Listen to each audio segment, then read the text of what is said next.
In July of 1988, comic writer Mark Verheiden, now known for co-creating DC Universe's Swamp Thing, and comic artist Mark A. Nelson came together to create the first of many books for Dark Horse Comics based on James Cameron's Aliens, the sequel to Ridley Scott's Alien. On the flip side, Verheiden was also already busy with comic artists Ron Randall and Chris Warner, the latter of which being known for creating Barbed Wire. They were working on a separate series for Dark Horse based on John McTiernan's Predator. Both series were a hit with fans, leading to Warner coming up with the idea for a crossover between the franchises in 1989 and pitching it to none other than Dark Horse co-founder, vice president, and senior Star Wars comic editor Randy Stradley, who took to writing the book himself. The series then went on for a solid decade before finally tapping out in 2000. Before roaring back with a vengeance in 2004 with the arrival of Paul W.S. Anderson's film crossover entitled Alien vs. Predator. Because what the hell else are you going to call it? The movie itself was pitched by Anderson to Predator producer John Davis, whose first credit as a film producer was actually the first Predator movie back in 1987. Davis loved the idea, even going so far as to compare it to Steven Spielberg's Jaws, so obviously he greenlit the damn thing. You know, I'm actually popping a couple cherries for myself with this movie. I'd never seen an Alien film before this, and I'd never seen any Paul W.S. Anderson movie before now. The Borer, I've heard, has 2 great movies, 3 movies that are subject to debate, and 1 bad movie, although considering who worked on it, I'm not surprised that it's not good. Anderson, though, I'd heard had no good movies at all, so let's see if that's actually true.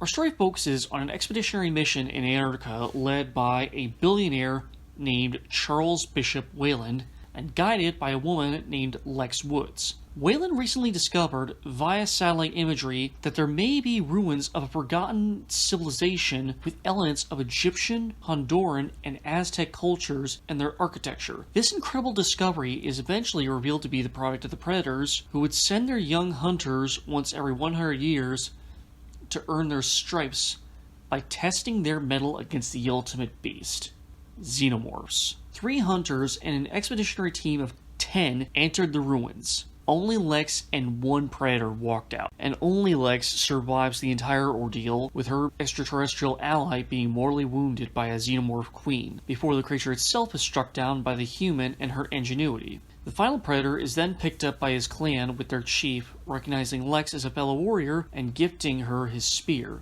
We then cut to aboard the Predator ship, where our main hunter's chest violently bursts open to usher in the birth of yet another fucking Xenomorph.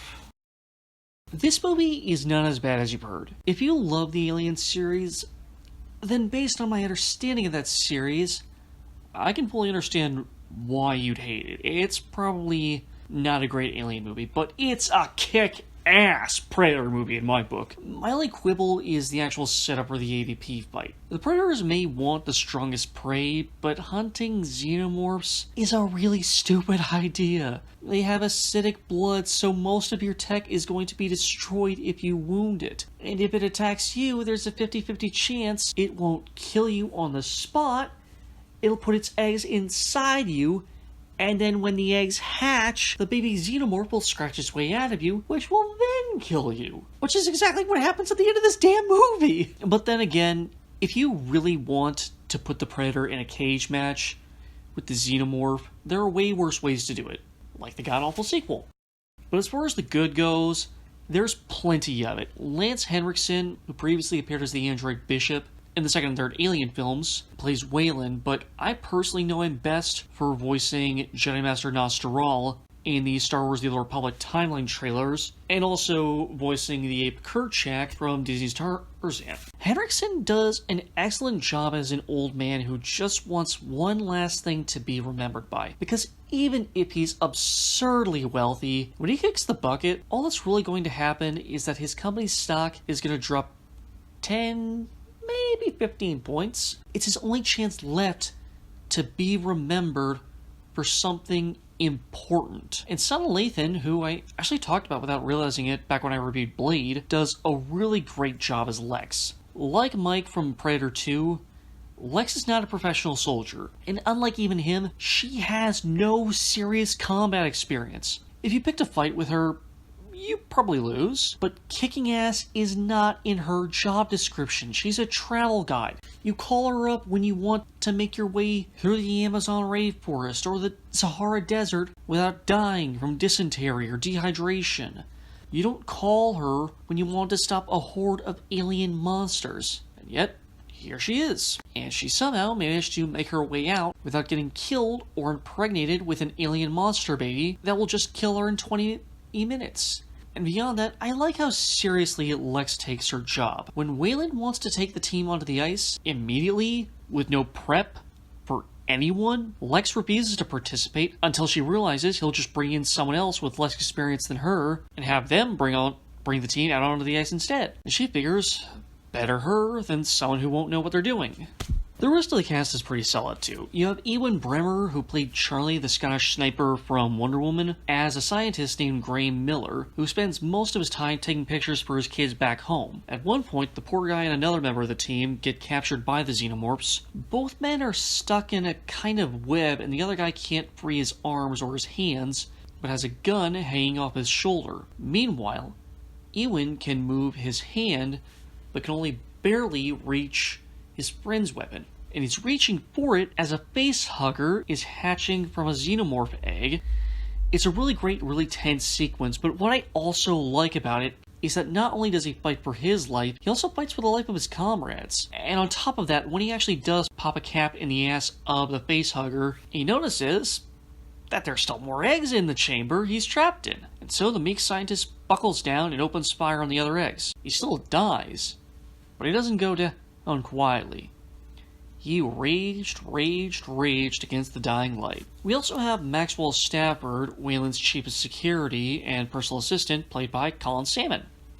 Best known for his roles as Oliver Queen's stepdad on Arrow, Krypton's take on General Zod, and Dr. Moon from the Season 4 Doctor Who episodes Silence in the Library and Forest of the Dead. He does a really solid job as a pretty understated character here. Stafford always seems extremely professional. Antarctic expedition? Sure, let's do it. Getting a chopper out to the Australian outback? No worries. An alien monster in an ancient temple? Fine, let's work it out. An absolute pro. I'm gonna give Alien vs. Predator a 4 out of 5. While I already threw shade at their movie earlier, I do want to cut these directors some slack. They aren't hacks. They are creative people. Before working on this movie, in addition to being lead VFX artists for their own company, Hydral X, who did work on Constantine, Fantastic Four, 300, The Incredible Hulk, Benjamin Button, Iron Man 2, Captain America the First Avenger, Looper, and X-Men Days of Future Past, Jordan and Greg Strauss were actually music video directors. They worked on The Videos for Crawling by Linkin Park, How You Remind Me by Nickelback, I Stand Alone by Godsmack, and I'm So Sick and Fully Alive, both by Flyleaf. And from what I understand, Fox actually kneecapped their budget really early on, leading to a movie with lots of poorly lit sequences. So, in the interest of fairness, these are reasonably talented people of a reasonable level of skill who were fighting an uphill battle. But that said, oh my god, do I hate this movie! I can forgive a lot. I'm someone who tends to compliment things most people won't. I mean, hell, I'm a DCEU fan. I'm a Zack Snyder fan. I'm all for going against the grain. I love the new Hellboy. I really like Alita. I liked Venom.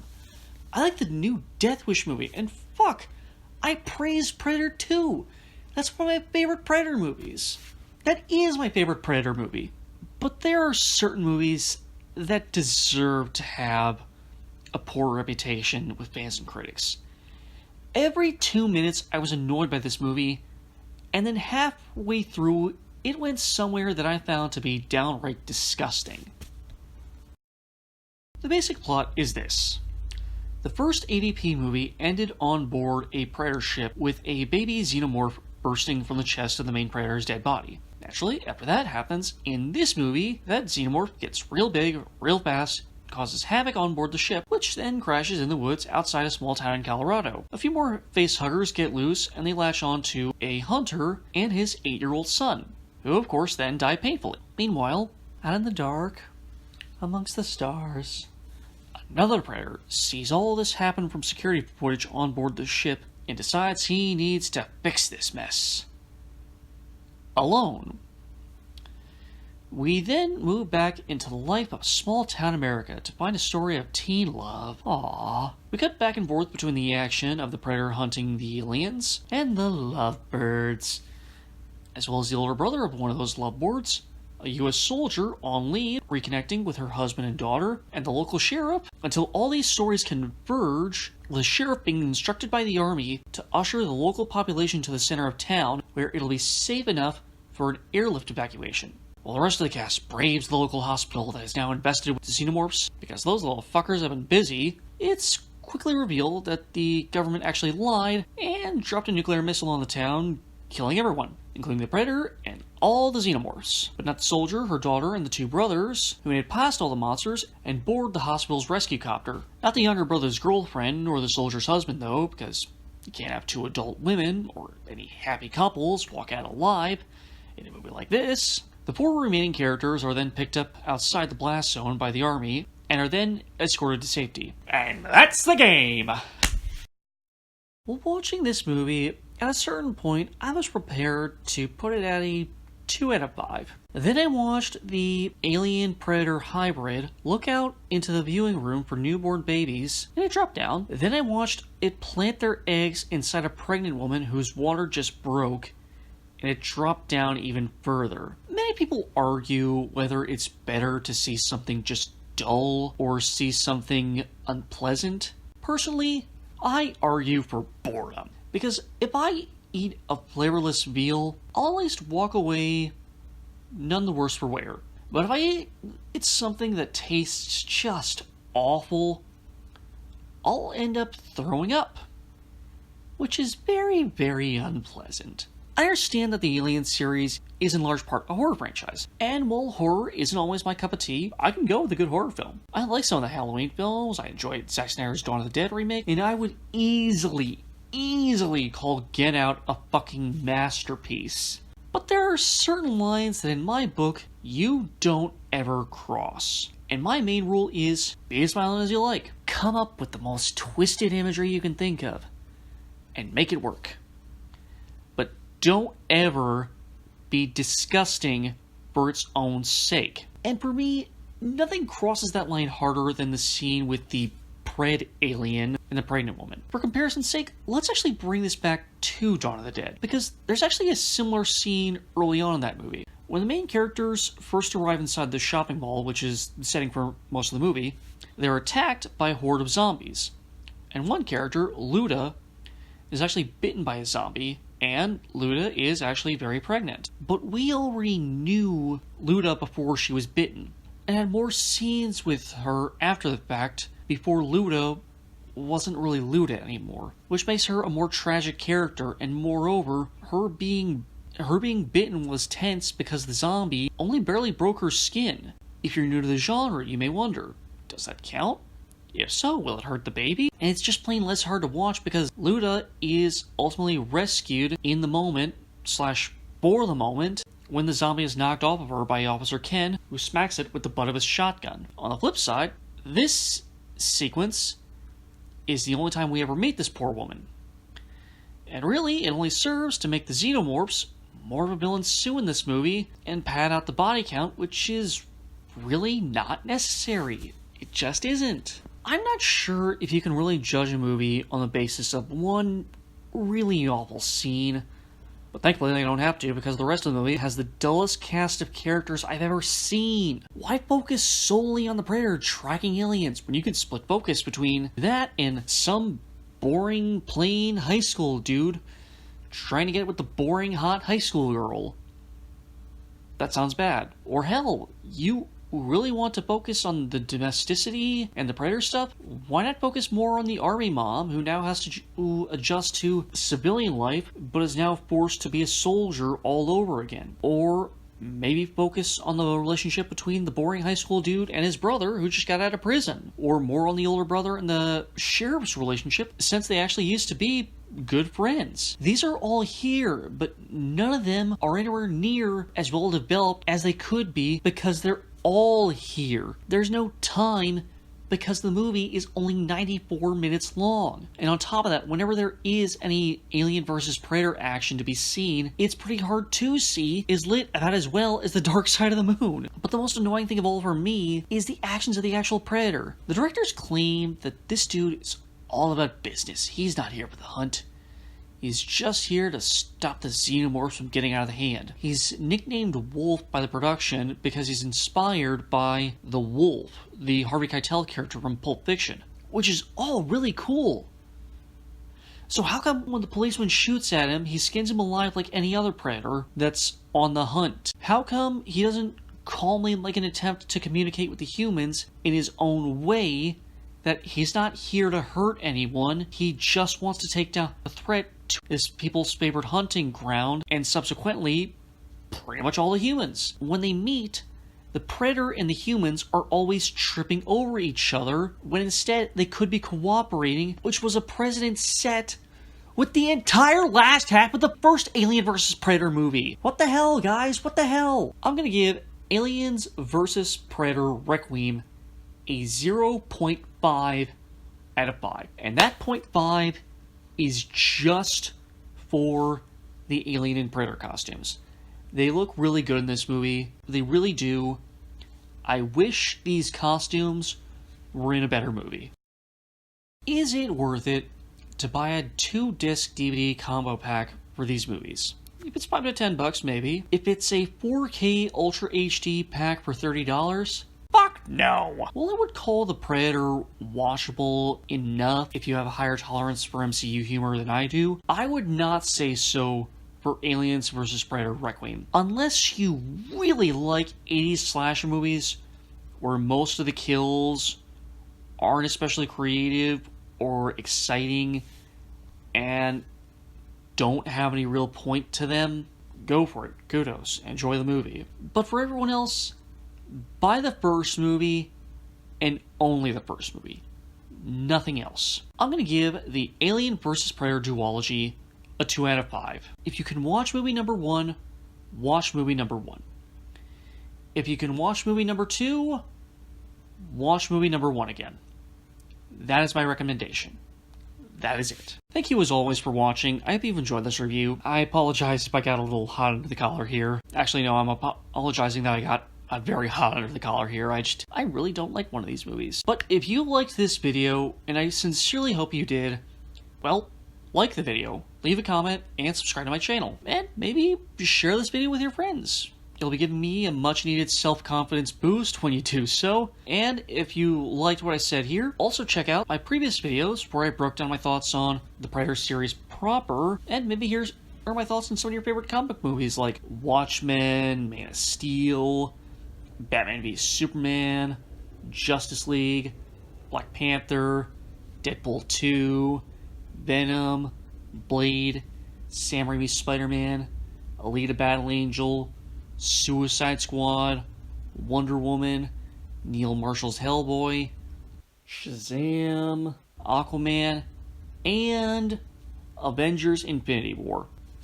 Plus reviews for Watchmen, the original comic by Alan Moore, and the video game Marvel Ultimate Alliance, which Disney and Marvel just dropped a Nintendo exclusive Part 3 to, so check that out. If you want something a little less dated than the bygone era of April 2019, well, tough luck, because for my next couple videos, we are going to rewind all the way back to the Bush years with 2002's Blade 2 and 2004's Blade Trinity, and then we'll be sticking to that year when we dive into the deep sea depths of Bikini Bottom with my review for the first SpongeBob SquarePants movie and my birthday tribute to the late great Steven Hillenburg. Have a great day, everyone.